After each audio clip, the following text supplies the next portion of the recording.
আল কোরআনুল কারীমের মধ্যে 600টা পৃষ্ঠা আছে। কয়টা পৃষ্ঠা? এই কিতাবের মধ্যে 600 পৃষ্ঠা আছে। প্রত্যেক 20 পৃষ্ঠায় একটা করে পারা শেষ হয় এবং প্রত্যেকটা পৃষ্ঠায় আপনি 15টা করে লাইন পাবেন। 15টা করে লাইন পাবেন। প্রত্যেকটা লাইনে আপনি গড়ে 9টা করে শব্দ পাবেন। 9টা শব্দ। কোন লাইনে 10টা থাকতে পারে, কোন লাইনে 8টা থাকতে পারে। গড়ে 10টা শব্দ, 9টা শব্দ থাকবে এবং এক পৃষ্ঠায় 135 থেকে 140টা শব্দ থাকে। কথা কি বুঝতে পারছেন?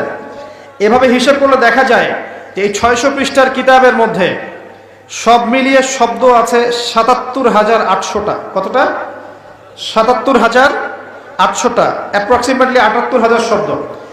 কিন্তু সুসংবাদ হচ্ছে এই সমস্ত শব্দগুলাই নতুন নতুন শব্দ নয়, বরং এই শব্দগুলো বের হয়েছে মাত্র 4,500 শব্দ থেকে।